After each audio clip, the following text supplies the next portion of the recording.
Hello, everyone, and welcome to Conversations on Data. I'm your host, Havish Madhupati. I'm delighted to have with me today Aditya Naishadam.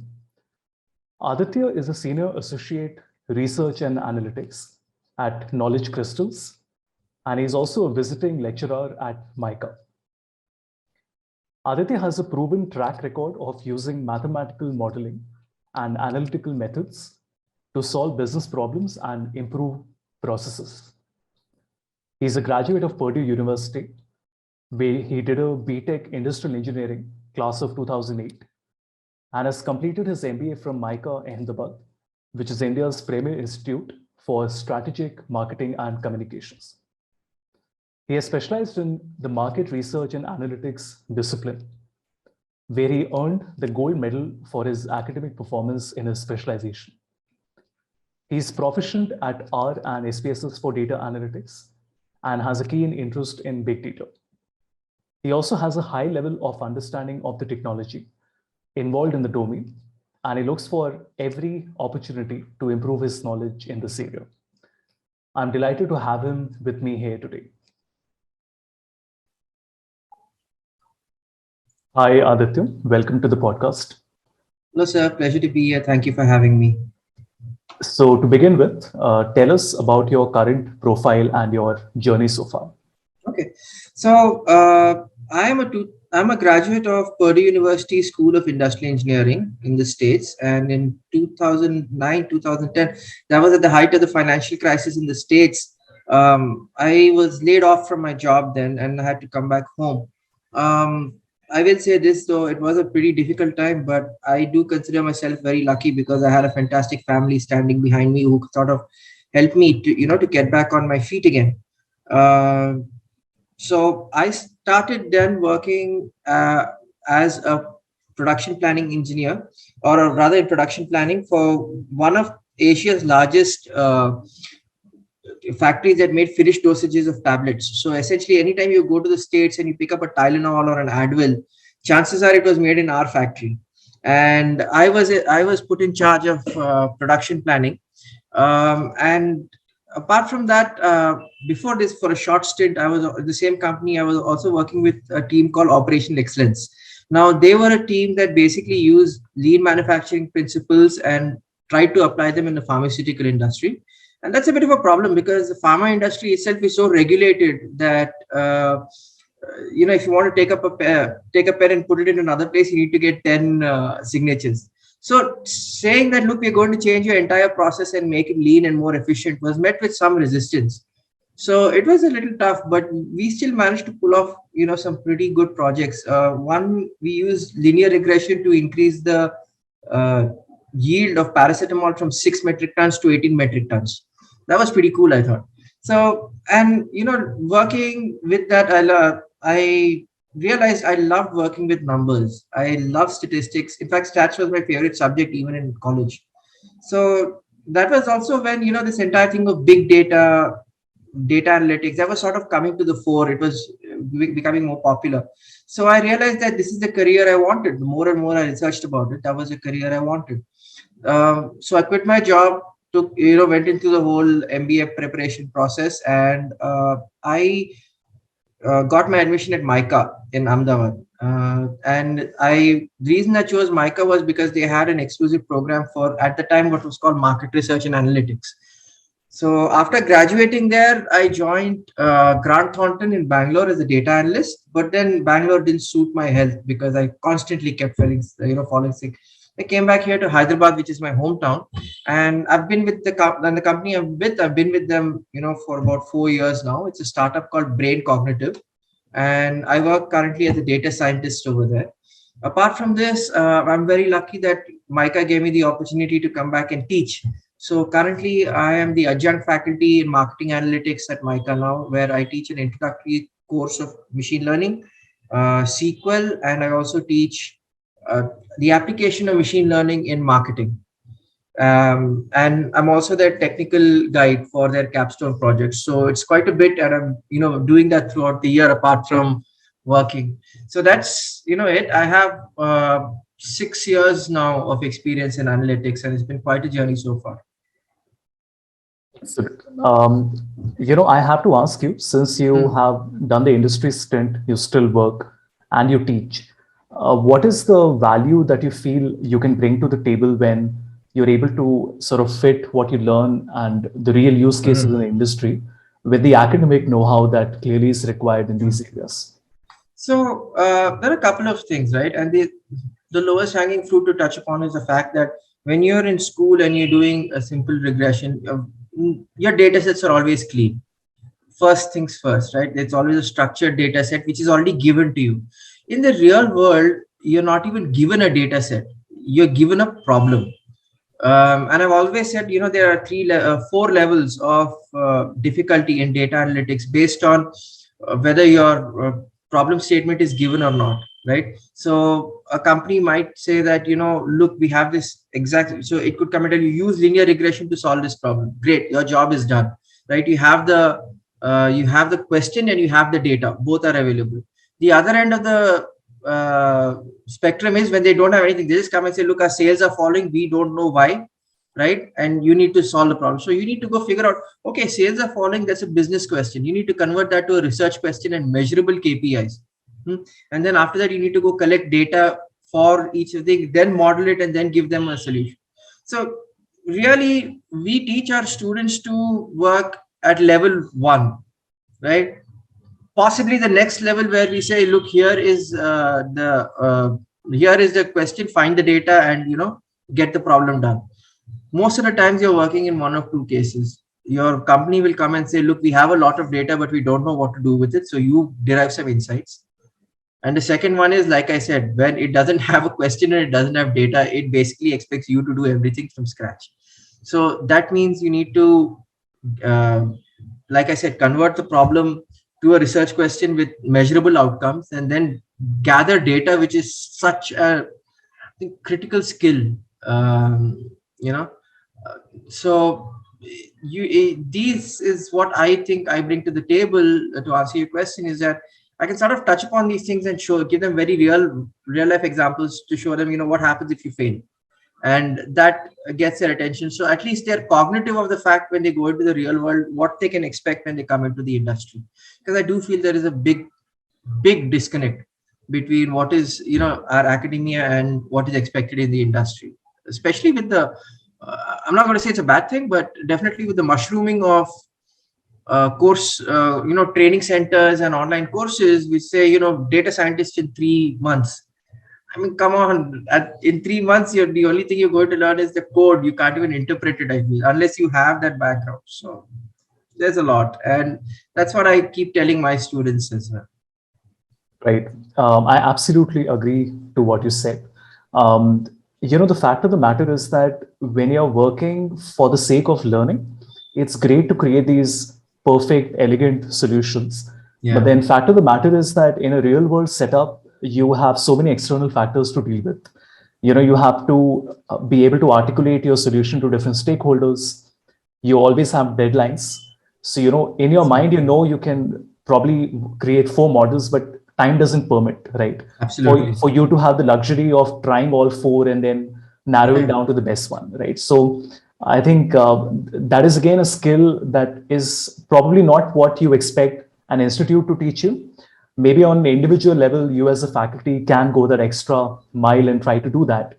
But then that's really something where the students have to understand that the academic know-how is important, but then you have to be able to fit that, with the applicability in the corporate as well. definitely. And, like, a lot of them do take part in Kaggle competitions, and Kaggle competitions are building the largest model and optimizing the one thing that the judges are looking for, right? It could be a log loss, Right. but that model might be too big to run in the real world. The real world, the business solution is just looking for something that's good enough to solve the problem versus something that's perfect. So it's always a challenge to balance the two of them.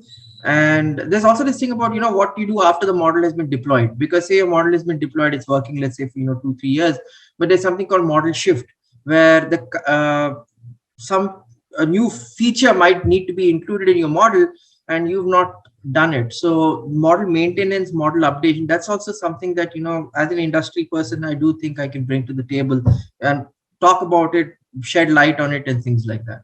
And I think that helps the students in their career also moving forward.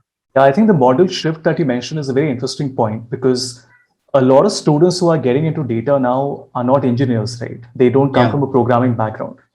And that's all right. But the problem is that they don't understand something as fundamental as refactoring. And to them, the idea of why would you want to go back to a solution that you already have and then rebuild and make it more efficient, they don't really understand that, right? Because typically when you work in marketing, advertising, sales, it's literally moving forward, right? I mean, you solve a problem, you move on to the next month, there are new targets, you handle a new region. It's very seldom that you want to go back and optimize what you've already done.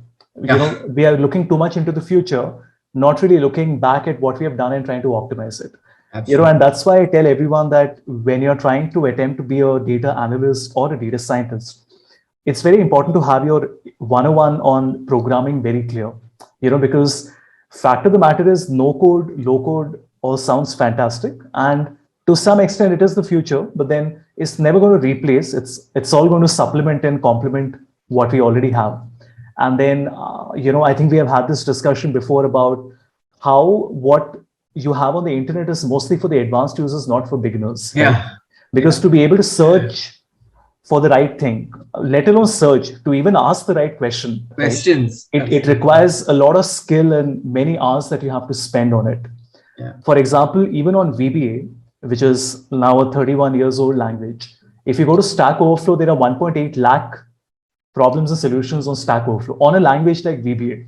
Imagine how much you will have on something like Python or R. Yeah, I'm sure much more. Yeah, and for students, it all sounds very exciting. The fact that they have so much content already available.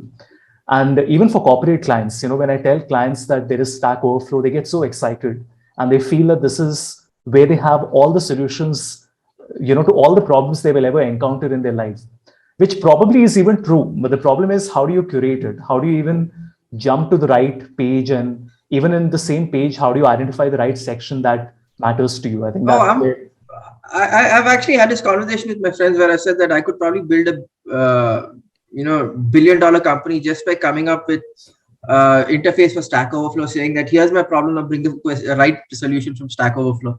I'm sure that that's possible, and if anybody did that, I know that person would probably go to heaven, because every engineer in the world would be like, thank you so much for what you've done.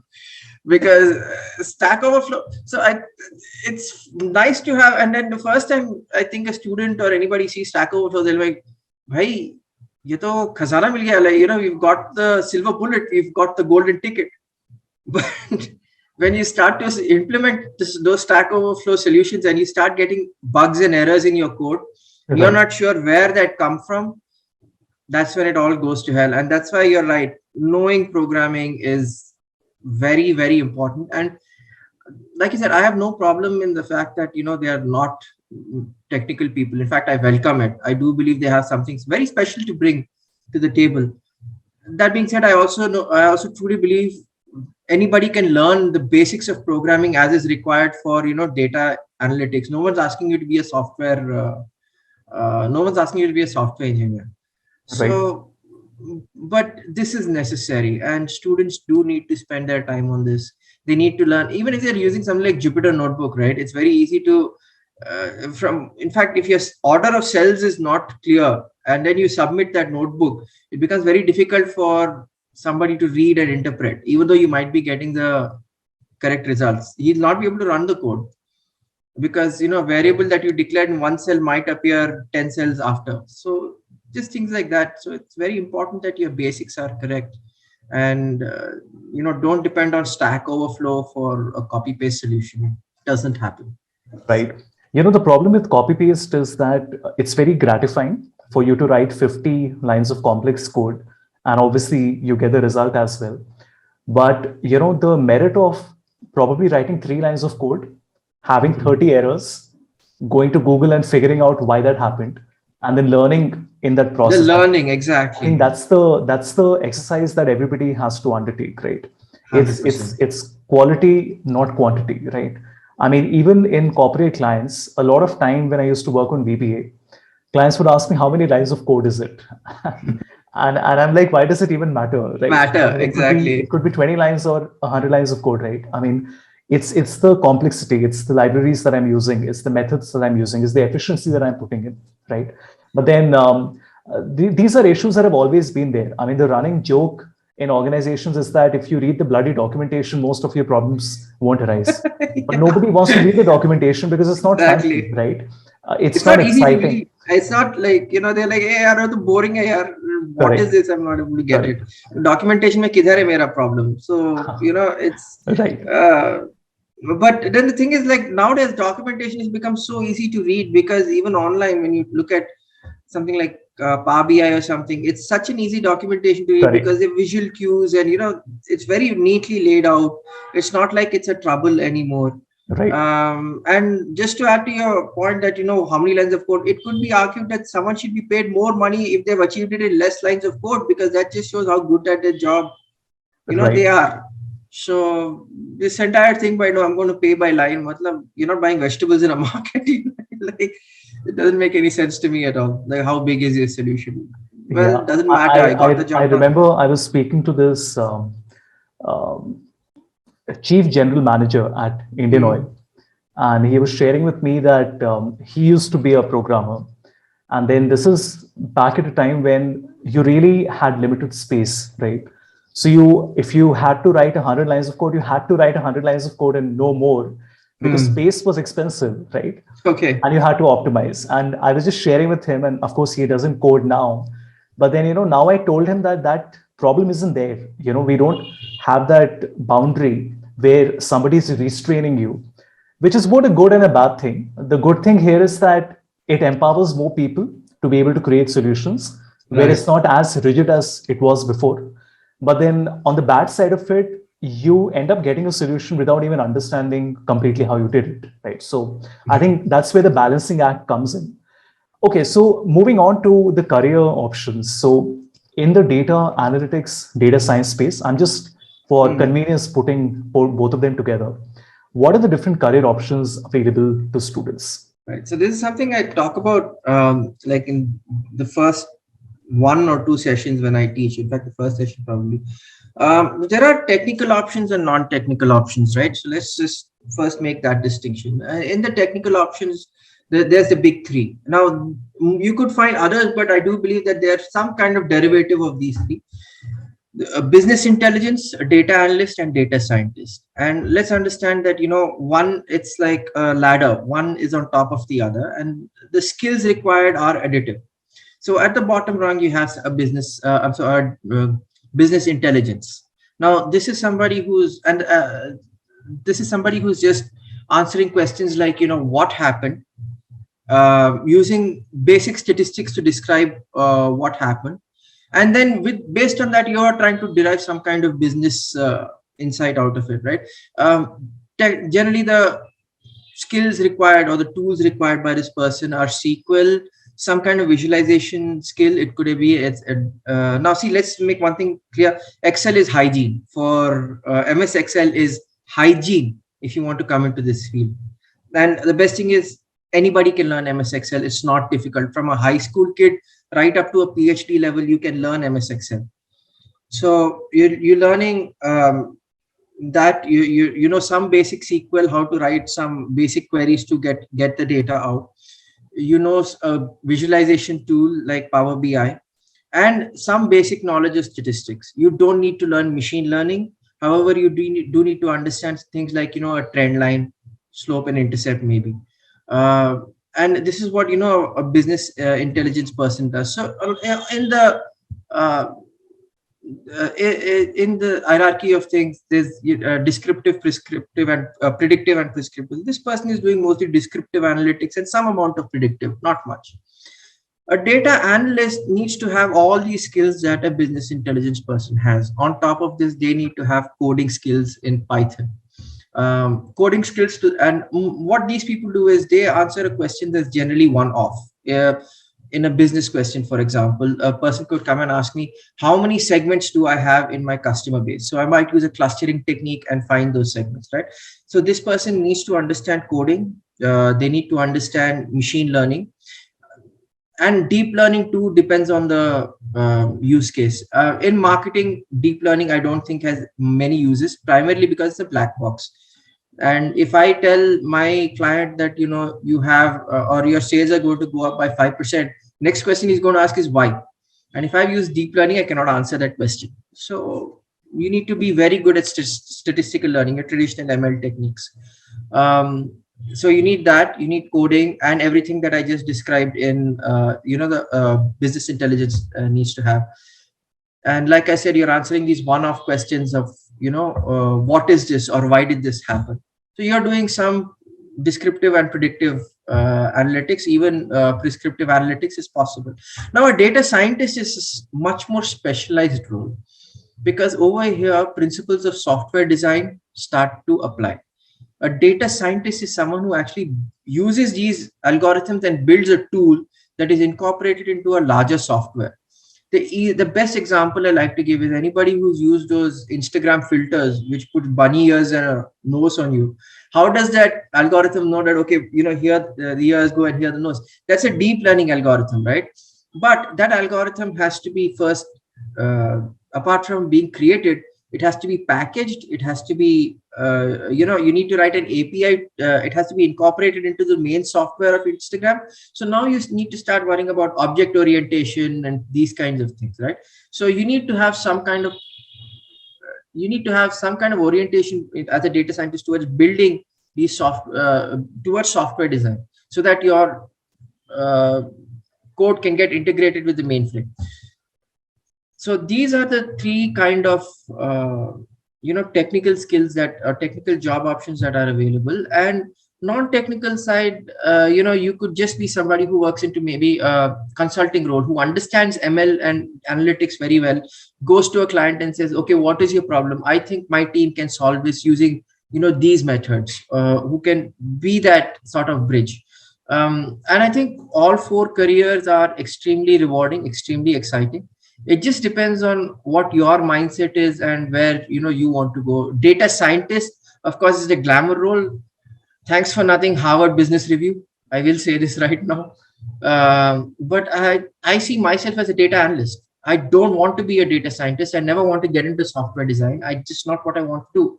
My joy or my enthusiasm, my love for the subject comes from these challenges. When a customer comes and says, how can I make this better? And I look at the numbers and say, hey, look, here's how you improve your process, right? So that's, I feel, the broad descriptions of the careers that are available. And of course, you have levels between them, from someone who's just an entry level to a manager to someone who's at a C-suite level, like a chief data officer. Now, of course, it's called a chief intelligence officer, whatever, what have you. So it just depends where you want to go on the person. Right. Let's talk about applications specifically for marketing. So when we talk about, again, both data analytics as well as data science, in marketing, what would be the different applications available? So, let's understand the basic idea of marketing first, right?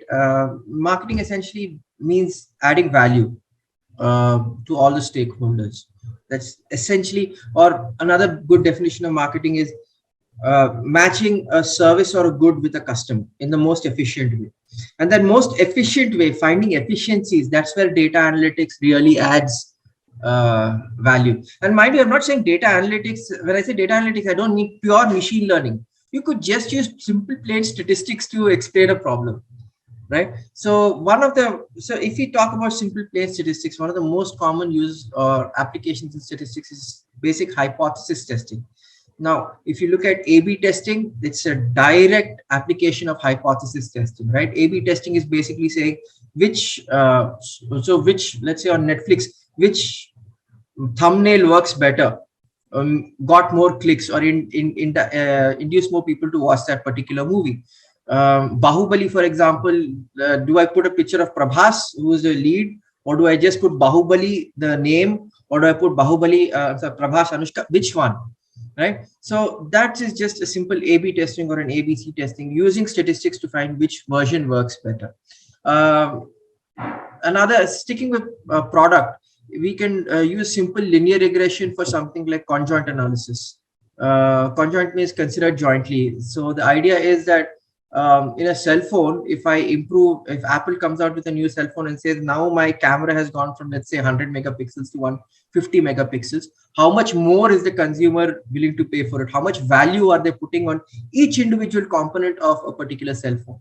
It could be the OS, it could be the screen size, it could be the camera resolution, things like that. How much value does a customer put on each? So their simple regression is used. Even while building, if you talk about media, building a media mix plan, there's a resource allocation. I have 5 channels to spend on to increase my sales or increase awareness. How do I dedicate my budget to each channel? Digital mein kitna, print mein kitna, radio mein kitna, TV, how much do I spend on each channel to achieve a particular objective?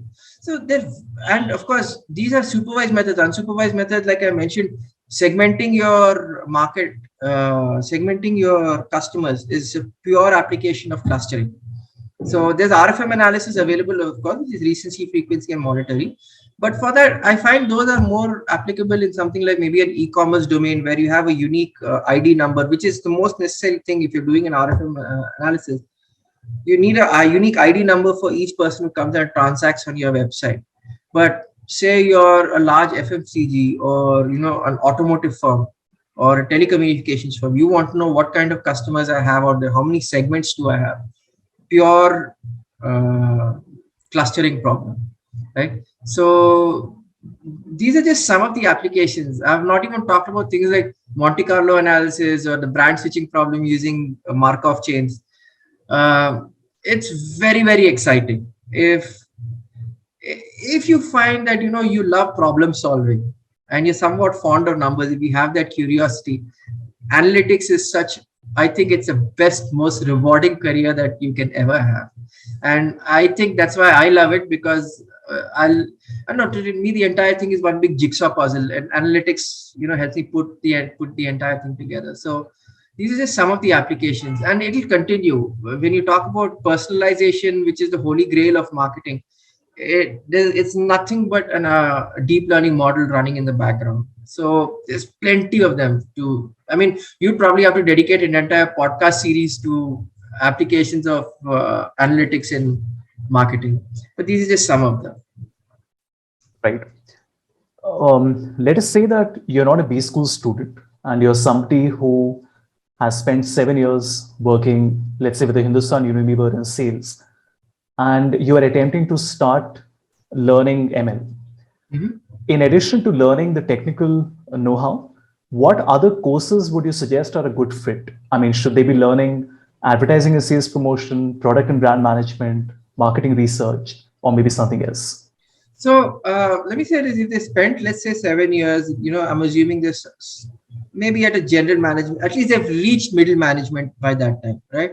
So by that time, they have a good grasp of whatever domain they are in. I wouldn't say you necessarily need a course, but please keep in touch with what's happening in your domain and have increase your sort of worldview, if I may use that particular word.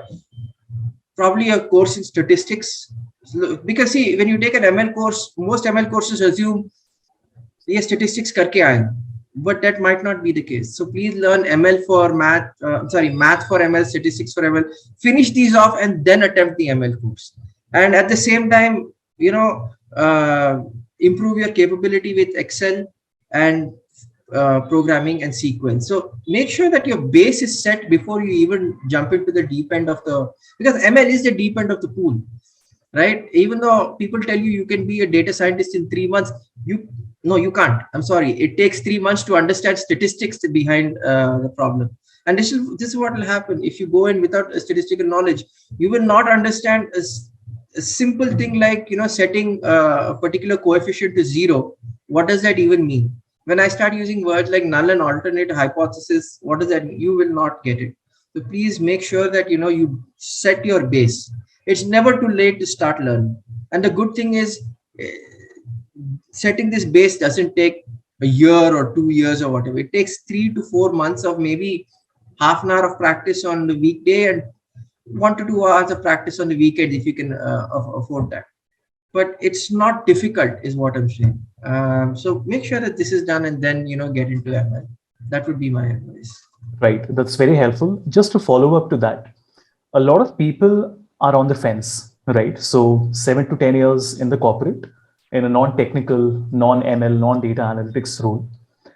If they just want to audit the possibility of doing a switch, or maybe a role that requires a lot more of data analytics, what would you suggest is the right approach to that? And how much time should they spend on it? Should they, for example, spend a couple of months, maybe do a few short online courses just to get a feel for, is this something they're interested in?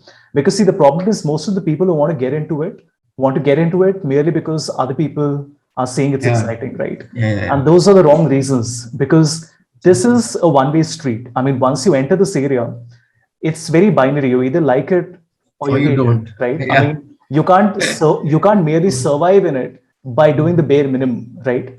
Unlike being in other areas in marketing where you can still maybe not be at the top of the career ladder, but you can still survive and eke out a living. This is not really an area because you'll be so irritated at waking up on a Monday morning and staring in front of an Excel file, right? So my question here is that for people who are on the fence and who are auditing, what would be the correct way to do that? Right. So I personally think that that what you said about not liking your job, and because that's true for any domain. For the life of me, I cannot see myself as a brand manager. I mean, I come from MICA, where the the highest rated program is brand management. And when I talk to my friends who are in brand management, I'm like, "Yaar, kaise kar lete ho tum log? Mujhe kuch samajh mein nahi aata." I mean, they're literally excited about the fact that if I change this font and this presentation, it changes. I'm like, no, it doesn't. I don't get this. How do you for the life of me, I can't. I'm not built that way. At the same time, when I tell them that I find this interesting, like, nahi bhai, ye kya hai? No. So you're right. It's very binary. Either you like it or it'll suck the life out of you. If you are on the fence that do I want to get into analytics? Remember, I just described that you can also eke out a really good career or build a really good career understanding how analytics is used in your domain. And I think that no matter what your career is, you're always better off trying to learn how I can become more efficient in my job, right? How can I make my job more efficient? How can I make my team and more efficient? And therefore, how can I influence the bottom line of my organization? Technology helps you with all of that. So my suggestion to you is, you're probably saying to yourself, yaar, har koi bol raha hai machine learning, mujhe bhi seekhna chahiye kya? You don't need to learn ML. If you take a couple of short LinkedIn learning courses and understand what ML does, what are the possibilities it offers, really understand them, and then you will be, I think, in a much better position to use it, because you have 7 to 10 years of experience. You know your domain, so you can identify the problem really, really well, as compared to a brand new, freshly minted data analyst who's like, all right, what do I do over here? What are the constraints in this industry? What kind of data is available? What kind of problems are you trying to solve? All those things this person already knows. So he can probably guide the data analyst much better. And my sincere suggestion is, don't undervalue yourself, or don't, underestimate yourself because you're like, I don't know ML, I don't know coding. Fact is, we need you a whole lot more than you need us, because you guide our efforts. So if that person can just take a couple of LinkedIn learning courses, go to YouTube and just do a general search. Like I said, machine learning in marketing, machine learning for sales, whatever it is, ML in the FMCG, he'll find white papers, he'll find, videos, he'll find podcasts that are out there, right? Through LinkedIn, he can get it. It just depends on how much you put in, and that's what you'll get out. And the more you put in, the better idea you have, the better off you will be making a decision, rather than just saying, har koi kar raha hai, might as well take this course. And that's generally what happens. I've seen corporates send their people for courses worth, I think there's some courses that some institutes charge almost 1.5 lakhs to 2 lakhs, almost up to 5 lakhs per person for a 4-day event. I'm sitting there looking at this thing saying, you could have learned this free off of YouTube. Why did you have to come here?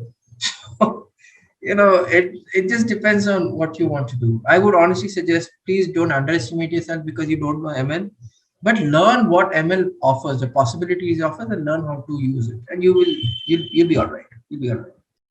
Right. Okay, so that's very helpful. Let's talk about something else. So tell us a little bit about knowledge graphs and graph ML, and is it the next big thing?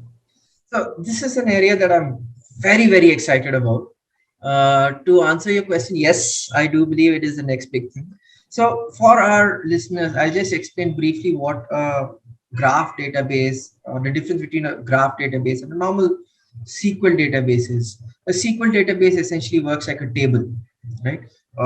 You've got a list of customers on the left-hand side and transactions that they have, let's say, on the right-hand side, right? So you've got a table kind of this thing.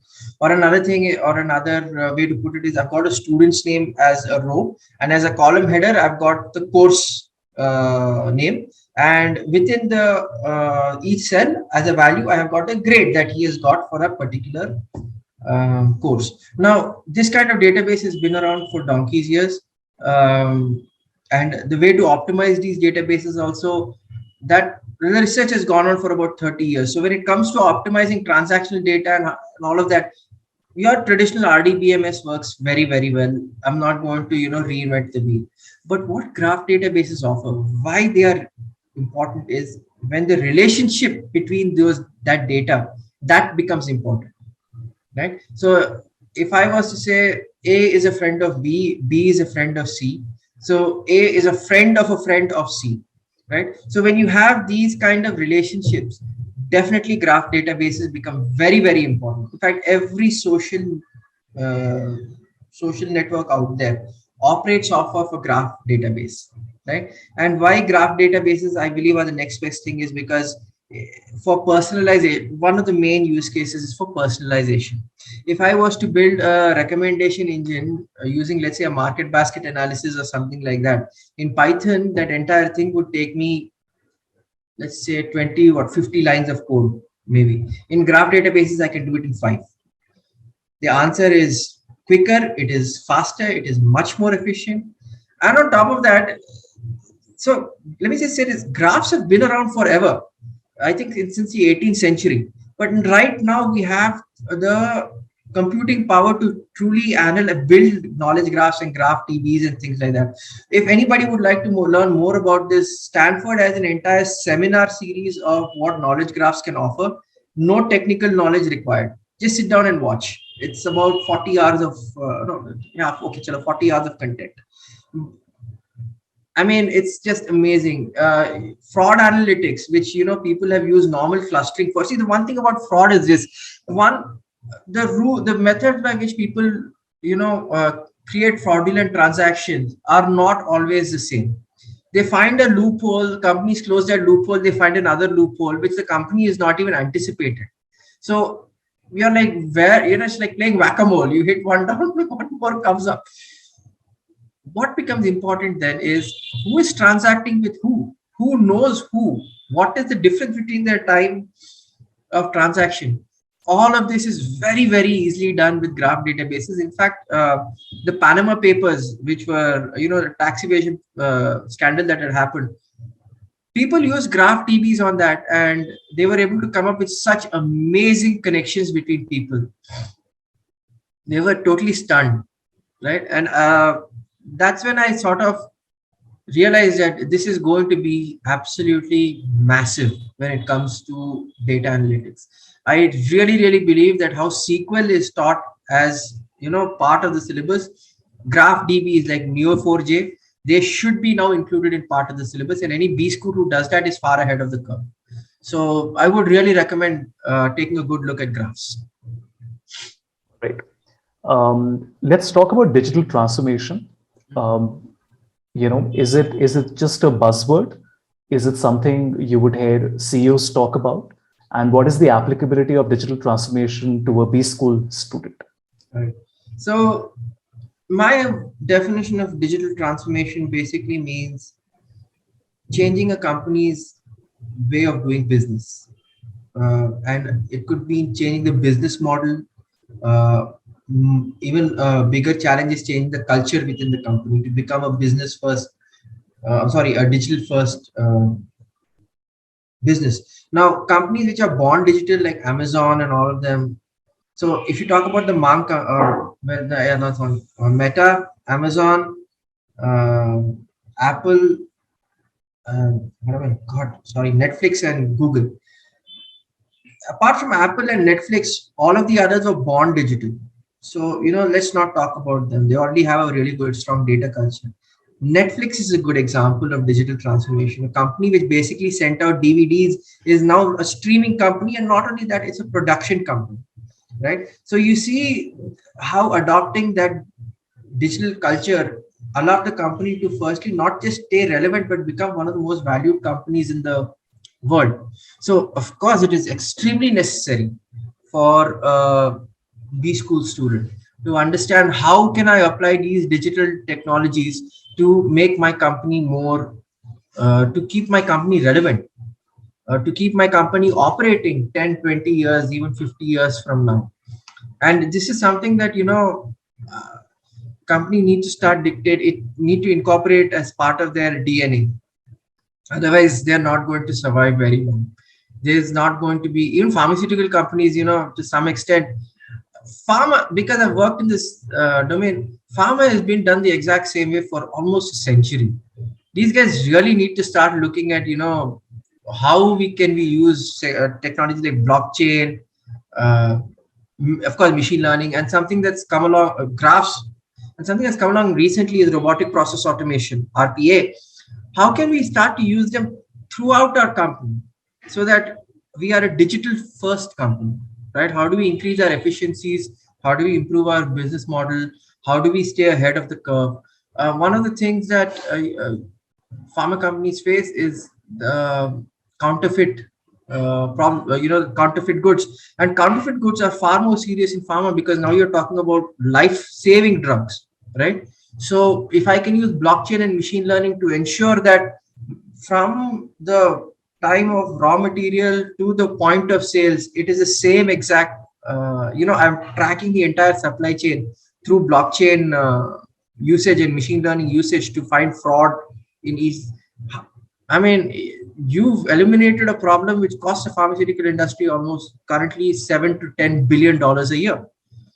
So I don't see how B school students can ignore this, because you ask me how it's important. I'm like, how can you even ignore it? It's you need to start thinking in those terms now.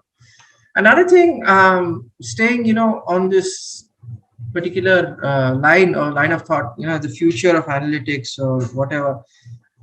B school students should learn this because it's one of the debates I feel that is going to become extremely important in the next 5, maybe 6 years, 10 years, is that does analytics or does artificial intelligence cause job loss? It's going to be, I think, one of the arguments that shapes our generation, especially because of all the, ups and downs, the turmoil that we're already seeing, war in Ukraine, markets going up and down, layoffs are, becoming so popular. I get on LinkedIn, 150 people laid off, 1,000 people. So when you're dealing with so much turmoil, naturally you start to think, yeah, mera kya hoga? And you're talking about artificial intelligence, I believe, which is truly something. People have been saying this for years. Computers will not cause job loss. They just cause a different set of, they give rise to a different set of jobs. I'd like to ask this question. If a person in manufacturing has lost his job to a robotic hand, does he get the other job? No. The jobs now are maintenance of the robotic hand, software development. Those jobs have gone to a specialized person who's gone through 4 years of college. And while a robotic hand may, replace 3 people, those 3 people are not going to get other jobs unless they go into the job market again. Now think about India, where we do have a lot of youth, but as that youth gets older and older, now suddenly what happens, once we reach retirement age, you're like, there's nothing left for me to do, right? So this is one thing. The other point is that we say, there's always another job, but what if that job doesn't have much value attached to it? Let's assume a future where machines are doing all the work and humans are just data entry operators, right? Is that a kind of job we even aspire to? So you need to start thinking along these lines. And I really, really believe that, this is going to be a generation shaping argument, not just in India, everywhere. During the recent American elections, there was one candidate named Andrew Yang who actually suggested $5,000 every year as a university income.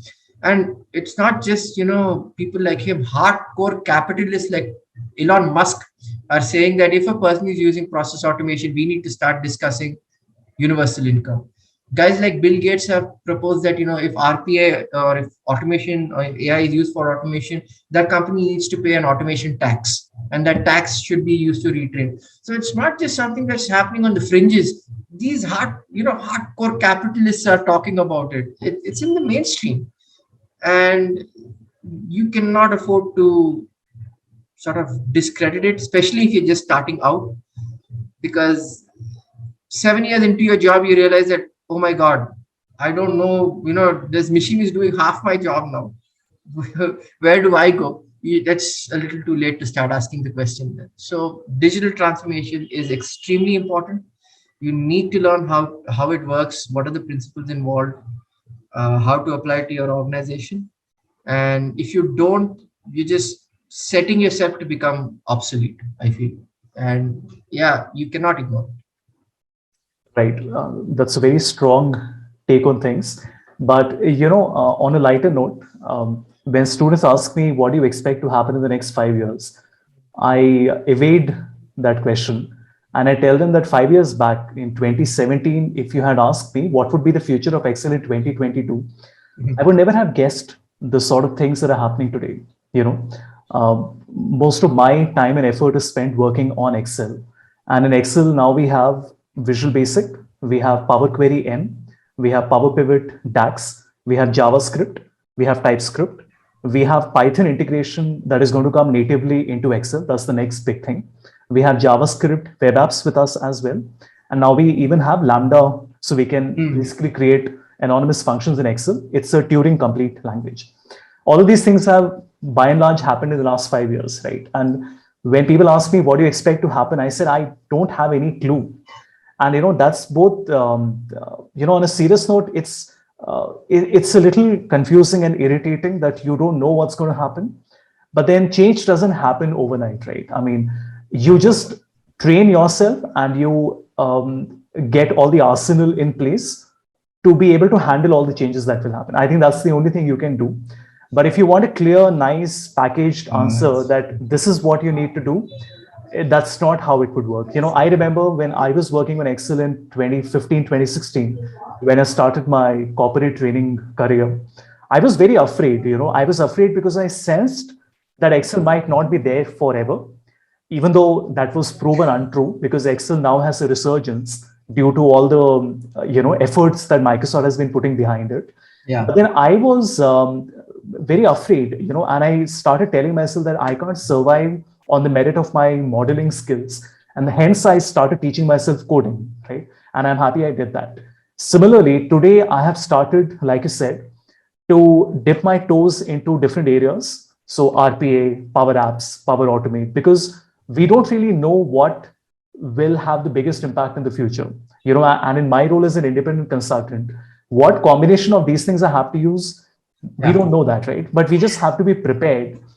And it sounds very silly to say this, but for a lot of clients, let alone BSchool students, clients are very happy to know that there is a lot of content available. Like you said, there is a 40-hour course by Stanford. It's almost as if they're packaging everything and putting it in a folder. But then just the fact that content is there is not helping you, right? Somebody still has to watch it. Go through it. Understand how to apply it. Exactly. You still have to apply it, and that's the journey. So, this fact that people are so happy at aggregating content, I think that's a big problem. And, and we are all equally, culpable on that. I think we've all done that at some point or the other. Yeah. But then I think the smarter ones also do it. But the smarter ones hit ourselves on the head and ask us, why are we doing it? That's actually a very interesting point. I mean, I'm guilty of myself buying about 20 courses on Udemy that I know I've gone through maybe about 2 or 3 of them, right? Those other courses are still sitting over there. and I feel so bad, but yeah, thank God those courses are only, $500 per pop, but I've spent a significant amount on it. Yeah. And you're right. People ask for a simple packaged explanation about what's going to happen in the future. And I've been asked this question too. My standard answer is machines are going to get more powerful, AI is going to become more intelligent, and the capabilities are going to increase. So you better start asking yourself, how will I stay relevant in a future where my job is threatened by machine? And for that, there is no simple answer. In fact, it's a probably very uncomfortable question to ask, that yeah, मैं B school जा रहा हूँ, I'm in B school now. Even if you're from the top B school in the company, IIM A's, let's say Blackie IIM, even if you're from the top B schools in this company, you've worked hard, really hard, and you've gotten through the toughest exam, one of the most competitive. Then you've come out the other end, only to find out that yeah, some guy sitting in a garage has come up with an algorithm that has changed the way I do my business. So what do? Now you can either follow that change or lead that change. This is a standard answer I give to all my students. Makes them uncomfortable. In fact, I can see the uncomfortableness in their face when I tell them this, right? Like, yeah, अभी क्यों बोल रहा है? पहले class में, he's doing this, and my standard solution is कि यार, do you like better hear this from me now than you go out there and it comes and bites you when you least expect it. So, and that's why you're right. I have a very strong take on things because I have seen this sort of go down. It's a few, I think, standard laws of the real world, so to speak. One of them is things get cheaper, Moore's law ki jai. And this is another one, that machines will get more powerful, they'll learn faster, they'll learn better. We as people will learn how to work with them, right? And they will change the way we live with things like augmented reality and things like that. The way we perceive our world is going to change. And you're right, it won't happen overnight. It's not like a guy will walk into his office one fine day and find a robot sitting over there doing his job, but he'll find that more and more of his job is being done by automation, and there's very little left for him. So instead of maybe spending 10 years in that role, now he might just spend 6 or 7, right? And then you find that that role has sort of changed to a point where it's not even recognizable anymore. That's how job loss will happen. It will not happen that robots are going to one day wake up and take over the world. I don't think that will happen. But this is how I believe job loss will happen. And in a country like India, which is so labor driven, I mean, okay, let's take a look at it this way. We say that anything that is repeatable and happens in volume is prime for automation. Well, India, mostly everything is repeatable and happens by volume, right? When you are a fresher, you don't get the CEO's job that you're thinking strategically every day. 90% of the time you're doing a task again and again to understand the entire process in a big company, and those are the jobs itself that are being automated. So now you're asking yourself, hey, what chance do I even have? My opportunities to get into the working world have sort of diminished. Those have changed. Nothing I've learned in B school is relevant anymore. So now what do? I mean, that is a very, very real situation a person can find themselves in. So I have very strong views on this matter, which I find better. Prevention better than cure. So it's just better to prep yourself, like you said. Find something, learn how to use it in your job, get good at one thing, and then everything else will follow. That's it. Really, that's the big secret, I think. Right. So coming to the final question, and I want a two-part answer to this.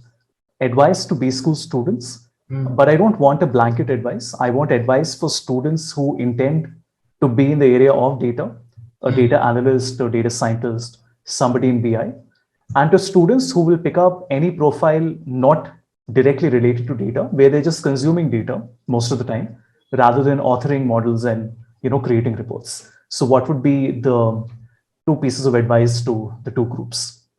So if I can answer the second one first, people who are not in data, I feel that what makes a person really, and I think this can work for both groups, what makes a person really successful are a couple of things.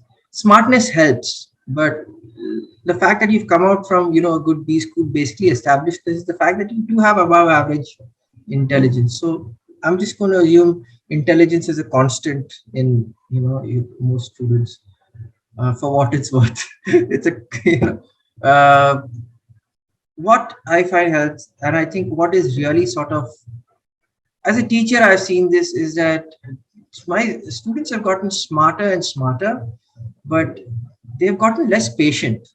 Like they want everything right now. It's instant gratification.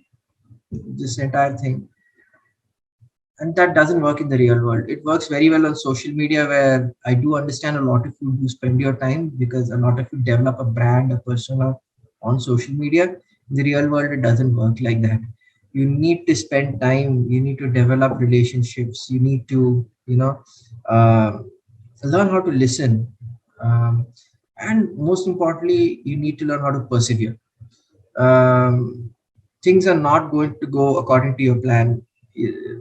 Even if you're a data analyst, your data is not going to come on time. Your client is going to be an absolute jackass at times and say, "Arey, data to bhej diya tha. What are you doing for 3 weeks?" And you're like, "No, you didn't send me the right data." All these things will happen, right? You just have to persevere. There's no other uh, sort of go. And the one thing that will help you is if you find your purpose. I think one of the best videos I've seen on television, or sorry, on YouTube, was Simon Sinek's Start With Why. It's a 20-minute video. If you guys haven't seen it, please watch it. He talks about why companies with purpose or a person with a purpose really succeed. So finding purpose, all these things, even though it sounds cliched, it is the only thing that will help you sort of persevere. I knew I wanted to be a data analyst.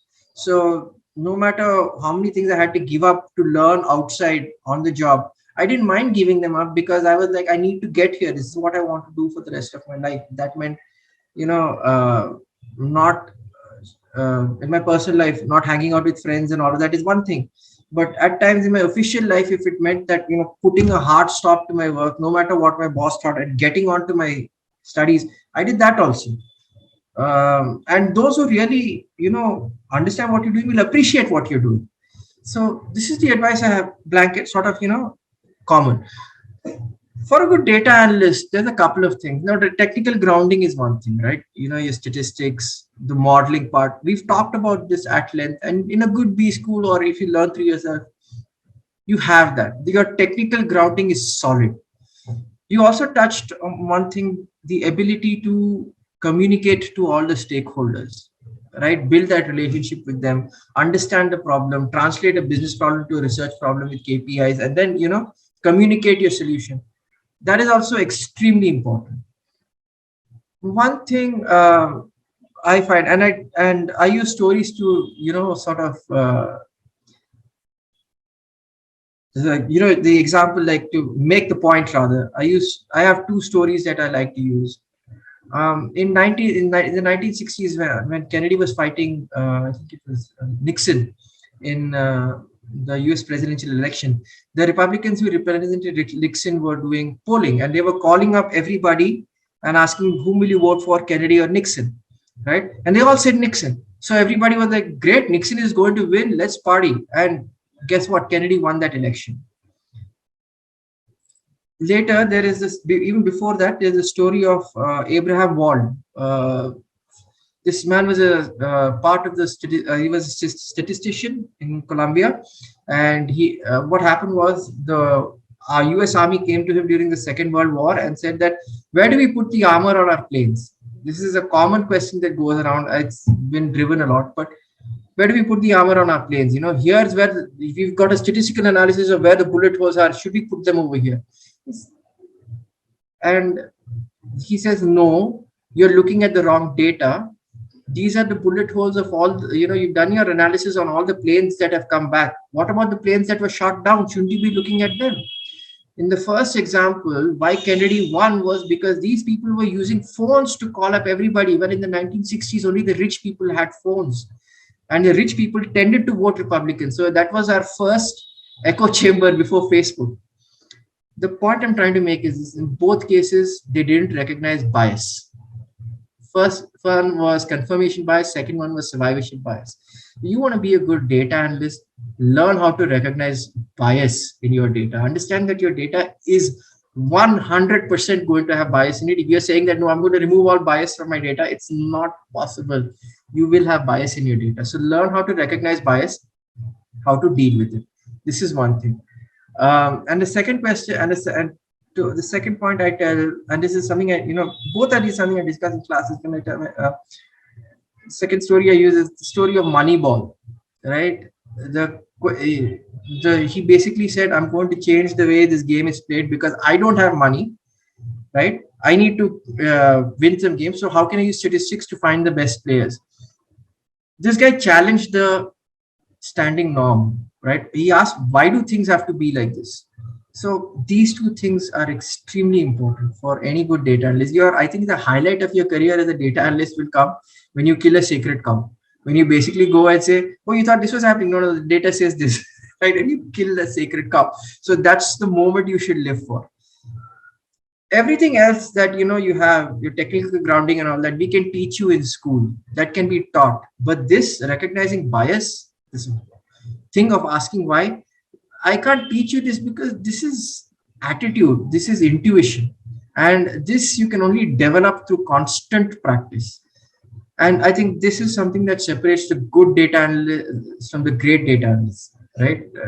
Knowing how to do these two things. So if you concentrate on this, get very interested in behavioral economics.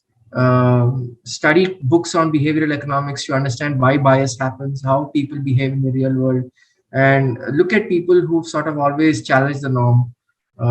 For me, it's guys like Richard Branson and Steve Jobs, people I look up to. And if you're very lucky, you'll find a mentor in your field. I think that is one of the most important things too, that somebody who you can go to for career decisions, for technical problems and all of that. It doesn't need to be one person. If you have a group also, look for mentors. So this is what will help you in your career. This is the advice I would give for anybody who is in this field. Thank you so much, Aditya. Yeah, pleasure was mine, really. Thank you for having me on your podcast.